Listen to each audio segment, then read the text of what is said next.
Curiosity is a force that drives innovation, discovery, and creativity. It is not something taught in classrooms or found in textbooks.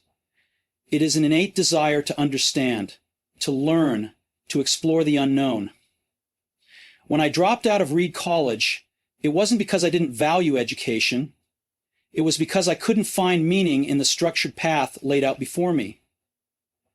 But curiosity led me to wander into a calligraphy class. It had no practical application in my life at the time, but it fascinated me. I was captivated by the beauty of typefaces, the subtle differences between serif and sans serif fonts, and the way great typography could elevate a piece of text into something more than just words on a page. I had no idea then that this seemingly random decision would later become essential to the design of the Macintosh computer. Curiosity works like that. It doesn't present itself as a clear, logical path. It asks you to trust without guarantees. It requires you to follow threads of interest even when they seem insignificant. We are often taught to ignore these impulses unless they directly contribute to some tangible outcome. But the truth is, the most innovative ideas, the most groundbreaking inventions, often emerge from curiosity-driven exploration. The dots rarely connect in the present. They only make sense when you look back. If I hadn't taken that calligraphy class, the Mac wouldn't have had the beautiful fonts that set it apart from every other computer at the time. We live in a world that often prioritizes productivity over curiosity, efficiency over exploration. We're told to stick to the plan, follow the rules, stay on the path. But the most remarkable discoveries come when we allow ourselves to veer off course. When Einstein imagined riding alongside a beam of light, he wasn't following a syllabus. He was following his curiosity. When the Wright brothers experimented with flight, they weren't pursuing a career path. They were pursuing a fascination with the mechanics of birds in flight. Curiosity, however, requires a certain level of courage. It asks you to step into uncertainty, to explore ideas without the guarantee of a result. There were moments when I questioned my decision to leave college. Moments when the practical side of me wondered if I had made a mistake. But I was learning more by following my curiosity than I ever had by following the rules. The challenge is that curiosity doesn't come with a roadmap. It asks you to trust that the time spent exploring, learning, and experimenting is not wasted. It's an act of faith. Apple was born out of curiosity. Woz and I didn't start in a corporate lab with a detailed business plan. We were just two curious kids in a garage, fascinated by the potential of computers. We wanted to see if we could build something useful, something intuitive, something people would love. We didn't know where that curiosity would lead us. We just knew we had to follow it. Over the years, that curiosity pushed us to ask questions no one else was asking. What if a computer could fit on a desk?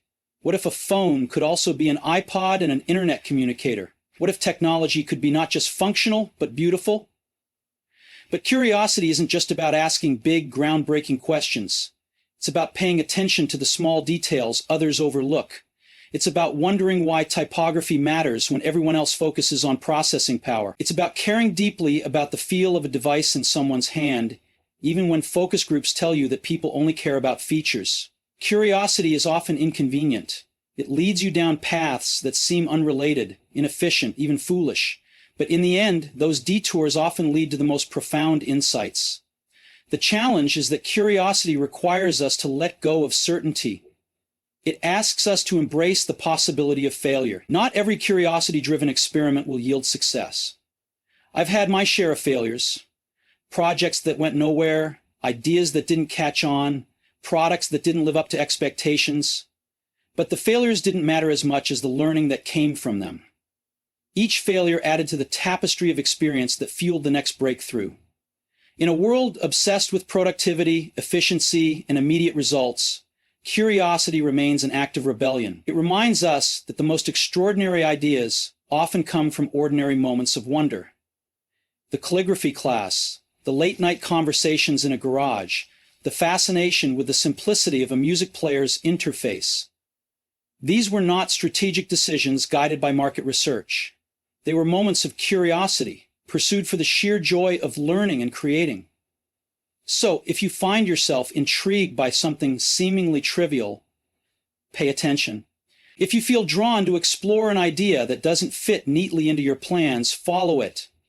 The dots may not connect today, tomorrow, or next year, but someday, when you look back, you might realize that those moments of curiosity were the foundation of something extraordinary. When we started Apple, it wasn't about building a company, it was about building something we believed in. We didn't have a grand plan or a roadmap. We had curiosity, passion, and an idea to make computers accessible to everyday people. Back then, computers were these massive, intimidating machines locked away in corporate offices and research labs. They were cold, complex, and impersonal. We believed there was a different way. We believed that technology could be simple, intuitive, and even beautiful. That belief didn't come from market research or focus groups. It came from the simple idea that people would want to interact with technology if it felt natural. So, we worked day and night in my parents' garage, soldering circuits and writing code. We didn't know what we were doing half the time, but we knew why we were doing it. We were driven by a passion to create something that didn't yet exist. Passion is what fuels great work. It's not logic, not strategy, not profit margins. Passion. When you're passionate about what you do, the work isn't just a job. It becomes a calling. There were nights when we were so immersed in the process that we lost track of time. We weren't chasing success. We were chasing the thrill of creation. Passion makes you push through the obstacles, ignore the skeptics, and continue when common sense says you should quit. And trust me, there were plenty of skeptics. People told us that no one would want a personal computer. They said regular people had no interest in typing commands into a machine. But we saw things differently. We didn't just see a machine. We saw a tool for creativity, learning, and connection. Passion gave us the resilience to stick with that vision even when others didn't see it. Passion doesn't mean you won't face challenges. In fact, the more passionate you are, the more challenges you'll encounter. I remember when we were working on the first Macintosh. We obsessed over every detail, the design, the interface, even the sound it made when you turned it on. We argued, debated, and pushed each other to the limit. It was exhausting, but it was also exhilarating. Passion isn't comfortable. It's demanding. It asks you to care deeply, to pay attention to the details that others overlook. It requires you to hold yourself and your work to an uncompromising standard. And when that passion is shared by a team, it becomes contagious. The Macintosh wasn't just a product, it was a manifestation of that shared passion. But here's the thing about passion. You can't fake it. You can't manufacture it. It has to be real. It has to come from a genuine place inside you. I've met people who were incredibly talented but lacked passion for their work, and I've met others who weren't the most skilled but were fueled by a relentless passion to learn and improve. Passion always wins in the long run. It keeps you going when everything else fails. It gives you the stamina to iterate, to innovate, to build something that truly matters. When I left Apple in 1985, I had to rediscover that passion. Being fired from the company I helped build was a painful experience, but it forced me to reflect. I realized that my love for what I did hadn't disappeared. So I started Next and Pixar, not to prove anything to anyone, but because I still loved the process of building and creating. At Pixar, that passion led to the creation of Toy Story, the first full-length computer animated film. We didn't know it would become a blockbuster or change the future of animation. We just believed in the magic of storytelling and the power of technology to bring stories to life in ways never seen before. Passion isn't just about enjoying the good days, it's about enduring the tough ones. It's about staying committed when the excitement fades and the grind begins. It's easy to be passionate when everything's going well. The real test is whether you stay passionate when things fall apart, when the sales numbers disappoint, when the product launch doesn't go as planned, when the critics tear your work apart. Passion is what keeps you moving forward. It helps you get up, rework your ideas, and try again. Some people spend their entire lives searching for that kind of passion. If you haven't found it yet, keep looking. Don't settle for work that drains you, no matter how safe or lucrative it may seem.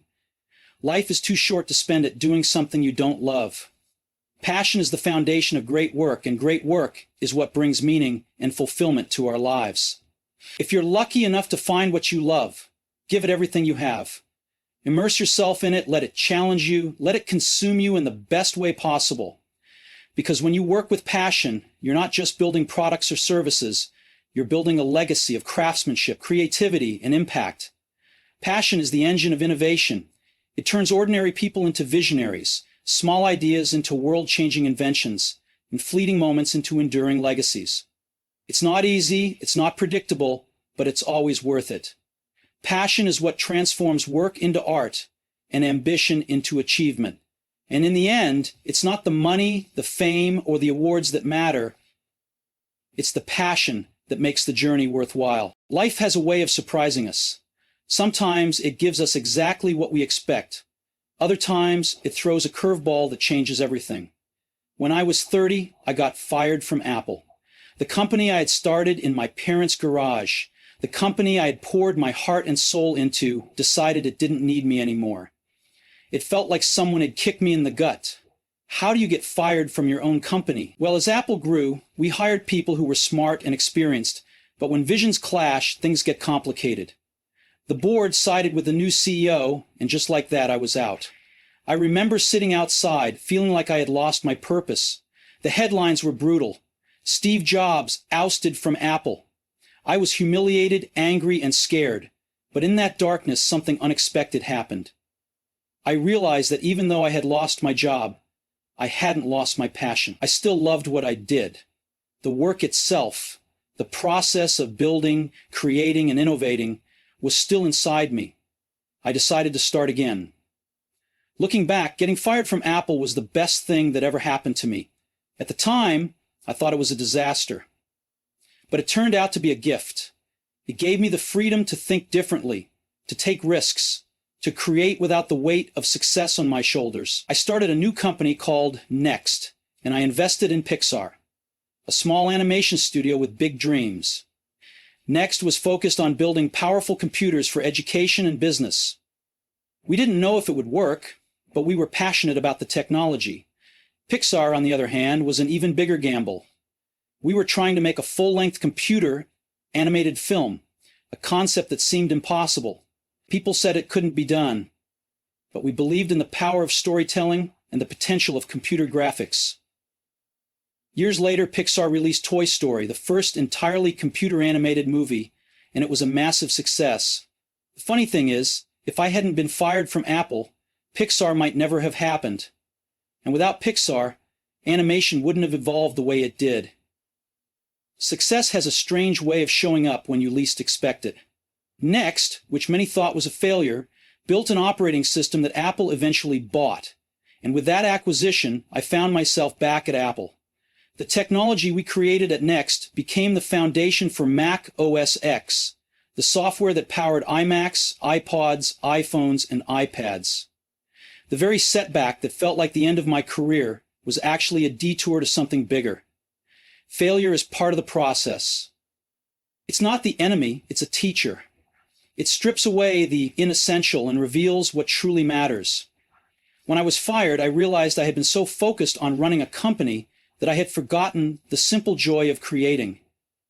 Failure brought me back to that core. It reminded me why I started in the first place. It's easy to lose sight of that when things are going well. Success can create a bubble of comfort, but failure pops that bubble and forces you to confront what you really care about. Most people fear failure. Society teaches us to avoid it at all costs, but if you look at anyone who has done something remarkable, artists, inventors, entrepreneurs, you'll see a trail of failures behind their success. Thomas Edison failed thousands of times before inventing the light bulb. Walt Disney was fired for lacking imagination. The key isn't to avoid failure, it's to learn from it. Every stumble, every mistake, every disappointment carries a lesson. If you pay attention, failure becomes a stepping stone rather than a dead end. When we were developing the iPhone, we faced countless failures. The touchscreen didn't respond the way we wanted. The battery drained too quickly. The software crashed again and again. But we kept going because we believed in the idea. We didn't treat failure as a reason to stop. We treated it as feedback. Every failure brought us closer to the solution. Eventually we got it right, and when the iPhone launched, it didn't just succeed, it redefined the way the world communicates. The fear of failure can be paralyzing. It can make you stick to safe choices, follow predictable paths, and avoid risks. But the safe path rarely leads to breakthroughs. Innovation requires stepping into the unknown, trying things that might not work, and being okay with the possibility of falling flat. It's not easy. Failure hurts. It bruises your ego and shakes your confidence. But if you can push through that discomfort, you'll discover a well of resilience within yourself. The best ideas often come from moments of failure. When Apple created the Newton, it was supposed to revolutionize personal computing. It flopped. Handwriting recognition was a joke, and the market rejected it. But the lessons we learned from the Newton didn't disappear. They helped shape the iPhone years later. Failure isn't a sign that you're on the wrong path. It's a sign that you're trying something new. It means you're pushing boundaries instead of staying in your comfort zone. So when failure comes, and it will, don't run from it. Sit with it. Learn from it. Let it strip away the noise and show you what really matters. It's through failure that we grow, innovate, and discover our true potential. Success feels good, but failure is where the real growth happens. It's the catalyst for reinvention and the foundation for your next breakthrough. Embrace it, and you'll find that what feels like the end might just be the beginning of something extraordinary. I remember standing on the stage at the launch of the first iPhone, holding in my hand what I believed would change the world. But what most people didn't see was the years of relentless work, the countless nights when the team questioned if it was even possible, and the moments when we wondered if we were crazy to think we could reinvent the phone. Innovation isn't a single moment of genius. It's a process of pushing past doubt, questioning the status quo, and believing in a vision that others can't yet see. It requires courage to challenge what's already accepted and to step into the unknown with nothing but an idea and the determination to see it through. The world is often comfortable with what exists. It resists change because change is unfamiliar and unsettling. But innovation thrives on that discomfort. It's born when someone looks at a familiar object and asks, why does it have to be this way? That question has always driven me. When we started Apple, the idea of a personal computer was almost laughable. Computers were enormous, expensive machines locked in corporate offices and universities. We believed they could be different. We believed a computer could fit on a desk, be easy to use, and be accessible to everyone, not just programmers. That belief drove us to create the Apple II. It wasn't perfect, but it was revolutionary. It opened a door that had been closed for too long, and with the Macintosh, we took it further by introducing a graphical user interface and a mouse, concepts that were radical at the time. People asked, why do we need a mouse? What's wrong with typing commands? But innovation doesn't ask what's familiar, it asks what's possible. The path of innovation is rarely smooth. It's filled with obstacles, skepticism, and failure. The Lisa computer, one of Apple's early attempts at a graphical interface, failed in the market. We poured time, money, and energy into it, and it didn't succeed. But we didn't abandon the idea. We took what we learned from Lisa and built the Macintosh. Every failure along the way contained lessons that pushed us closer to the breakthrough. Innovation requires resilience because, by definition, it involves venturing into uncharted territory where mistakes are inevitable. The key is not to fear those mistakes, but to learn from them. When we decided to build the iPod, people questioned why Apple, a computer company, was entering the music industry. But we saw an opportunity to solve a problem. Music was trapped on CDs or cluttered across devices. We envisioned a simple, elegant way to carry thousands of songs in your pocket. The first iPod wasn't just a product. It was a statement that Apple wasn't confined to computers. It redefined how people experience music. That same willingness to challenge boundaries led to the iPhone. At the time, phones were clunky, overloaded with buttons, and frustrating to use. We believed a phone could be simpler, smarter, and more intuitive. We didn't know exactly how to get there, but we knew the current state of mobile phones was unacceptable. That belief was enough to get us started. Innovation doesn't come from endless meetings or elaborate plans. It comes from curiosity, intuition, and a willingness to question assumptions. It comes from people who care deeply about what they're building and are willing to fight for their ideas. At Apple, we didn't design products by committee. We trusted the instincts of designers and engineers, who had a passion for simplicity and user experience. The simplicity isn't easy. It requires saying no to 1,000 good ideas so you can focus on the few that truly matter. The original iPhone didn't have a stylus or a physical keyboard, even though many experts said it should. We believed that a touch interface was the future. It was a risk, but innovation demands bold decisions. One of the hardest parts of innovation is letting go of the past. Success can become a trap. When something works, the temptation is to stick with it, to repeat the formula, to protect what you've built. But innovation requires the courage to disrupt your own success. We could have kept refining the iPod indefinitely. It was a bestseller product, dominating the market. But we knew that mobile phones would eventually integrate music, and if we didn't disrupt the iPod, someone else would. That decision, to innovate rather than protect, led to the iPhone. It wasn't an easy decision. There was risk involved. But the future doesn't belong to those who play it safe. It belongs to those who dare to imagine what comes next. Technology evolves. Industries shift. And what seems innovative today becomes obsolete tomorrow. That's why innovation can't be a one-time event. It has to be a mindset, a culture, a way of approaching every challenge. It means staying curious, staying restless, and never settling for good enough. When we launched the first iPhone, we knew it wasn't perfect. We knew it was just the beginning. The goal wasn't to build one revolutionary phone. The goal was to continually reimagine what a phone could be. The world often associates innovation with technology, but it's much broader than that. Innovation is about looking at life with fresh eyes, questioning assumptions, and daring to build something better. It applies to products, processes, art, and even the way we live our lives. The most innovative minds aren't necessarily the smartest or most experienced. They're the ones who remain curious, fearless, and willing to challenge conventional wisdom. They're the ones who ask, why not, instead of why. True innovation happens when you refuse to accept limits. It happens when you refuse to accept limits. It happens when you listen to your intuition, follow your curiosity, and persist despite the obstacles. It's not a formula or a process you can map out in advance.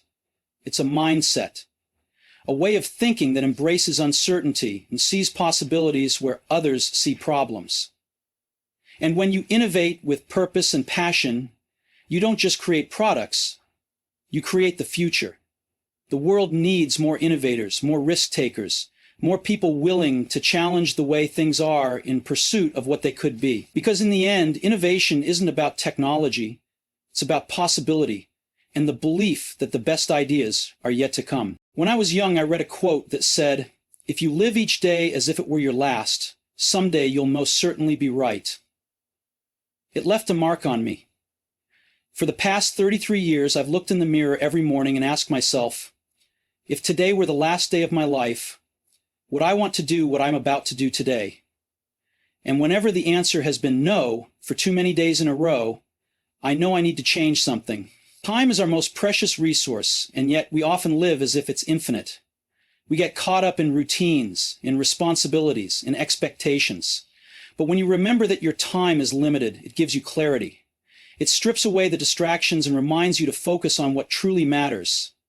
Death is a concept most people avoid thinking about, but I've found that reflecting on my mortality has been one of the most powerful tools for making decisions. Knowing that I will die one day helps me avoid the trap of thinking I have something to lose, because, in the end, we all go to the same place. And if that's the case, why not follow your heart? Why not pursue the things that light you up inside, the ideas that excite you, the dreams that others might dismiss as unrealistic, the fear of embarrassment, of failure, of rejection? All of it falls away in the face of mortality. What remains is what you truly care about. When we built the first Macintosh, we obsessed over every detail, the design, the interface, the experience. Everything had to feel intuitive, natural, and elegant. People thought we were crazy to spend so much time on the way fonts looked or how the interface responded to a click. But we knew that details matter. We knew that people might not consciously notice those little touches, but they would feel them. Great craftsmanship isn't about taking shortcuts. It's about caring deeply. It's about creating with the same pride as the artisans who built ancient cathedrals, knowing that some parts of their work would never even be seen by others. They did it not for recognition, but because they believed the act of creation deserved their best effort. Passion is what fuels that kind of commitment. If you don't love what you do, if you're just going through the motions for a paycheck or a title, you won't have the resilience to push through the tough times. Building Apple wasn't easy. We faced setbacks, failures, and moments of doubt. There were nights when I went home exhausted, wondering if it was all worth it. But the passion for creating tools that empowered people kept me going. Passion gives you that extra gear when everyone else gives up. It keeps you curious, relentless, and focused when the path gets difficult. When I was diagnosed with cancer, everything I believed about time and priorities became even clearer. I remember sitting in the doctor's office hearing words that suddenly made the future feel fragile and uncertain. In that moment, I realized how much time we waste on things that don't matter, on grudges, insecurities, and trivial distractions. Facing the reality of death forced me to ask myself, if my time were truly limited, what would I choose to focus on? And the answer was simple. I wanted to create, to innovate, to contribute something meaningful to the world. I wanted to leave something behind that mattered, not just to me, but to others. That's the thing about legacy. It's not about fame or fortune. It's about the impact you leave on others. It's about creating something that endures, something that continues to serve and inspire long after you're gone. The products we built at Apple weren't just pieces of technology. They were tools that help people tell stories, create art, and connect with each other across the globe. The Macintosh wasn't just a computer. It was a canvas for creativity. The iPod wasn't just a music player. It was a gateway to memories, emotions, and experiences. And the iPhone wasn't just a phone. It became a portal to the world in your pocket. But legacy isn't just built through inventions or businesses. It's built through how you live your life every day. It's in the kindness you show, the passion you bring to your work, the curiosity you nurture, and the love you share with those around you. We spend so much time chasing external achievements that we sometimes forget the simple truth. What matters most is how we make others feel, how we inspire them to reach beyond what they thought possible. Throughout my life, I've learned that the people who change the world are the ones who dare to believe they can. They're the ones who aren't afraid to think differently, to challenge assumptions, to break the rules when the rules no longer make sense. They understand that innovation requires courage because every breakthrough starts as an idea that seems impossible. The Wright brothers were ridiculed for thinking humans could fly. Edison failed thousands of times before the light bulb illuminated the world. And when we decided to create the iPhone, plenty of experts said we were wasting our time trying to turn a phone into a touchscreen device with no physical buttons. But progress doesn't come from following the crowd. It comes from trusting your intuition, taking risks, and being willing to fail along the way. If there's one thing I hope you take away, it's this. Your time is limited. Don't spend it living someone else's life. Don't let the noise of others' opinions drown out your inner voice. Have the courage to follow your heart and intuition. Somehow they already know what you truly want to become. Everything else is secondary. Life is fleeting, unpredictable, and precious. Don't wait for the perfect moment. Don't wait for permission. The clock is always ticking, whether you hear it or not. So start today. Follow your curiosity. Build what excites you. Love with your whole heart. And when your time is up, make sure you can look back without regret, knowing you live fully, authentically, and with purpose. In life, we often talk about success as if it's some destination we arrive at, a point where we can finally rest, satisfied with what we've achieved. But the truth is, success isn't a destination. It's a journey. A continuous unfolding of curiosity, passion, and persistence. When we started Apple, we didn't have a grand plan for global success. We had a simple belief that technology, if designed with care and intuition, could change the way people live, work, and communicate. We weren't chasing market dominance. We were chasing a vision.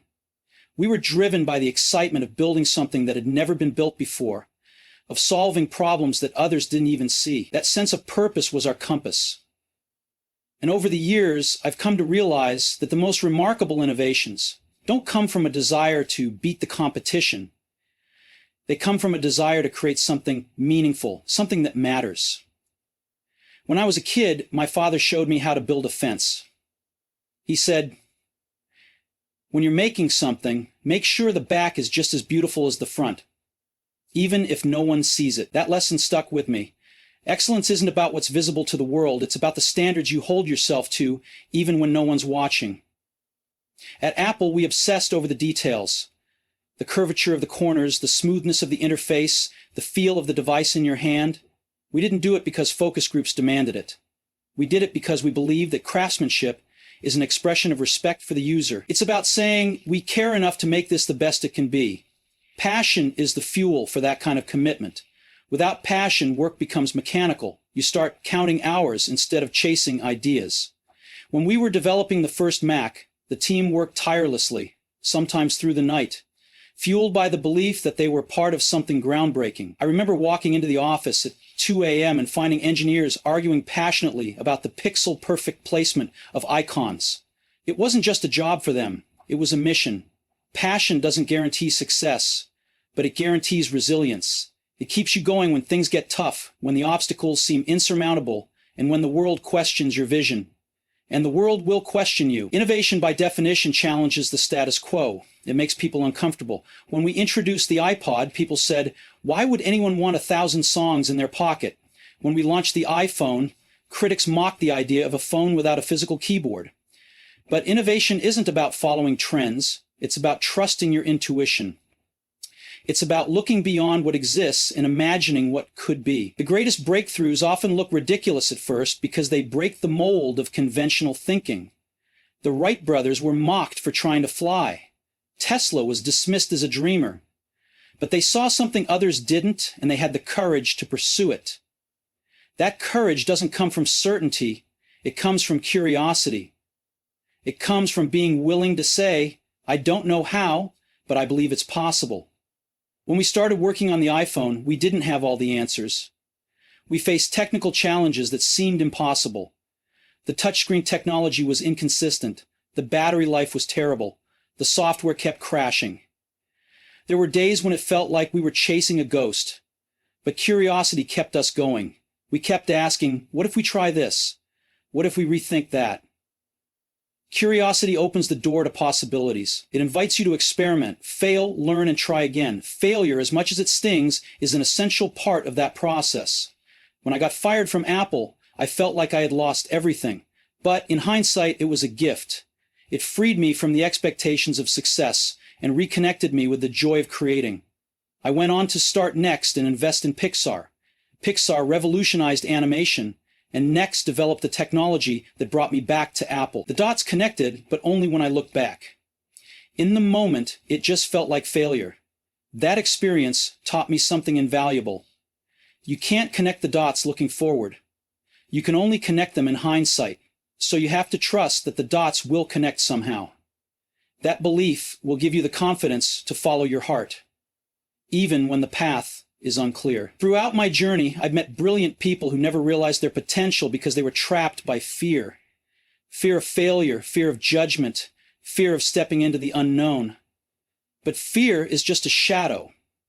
It grows when you avoid it, but it shrinks when you confront it. The most transformative moments in life often lie just beyond fear's edge.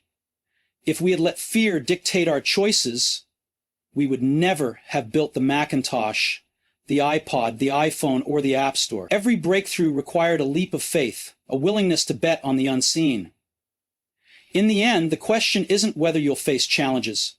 You will. The question is how you'll respond. Will you retreat to the familiar, or will you push forward into the unknown?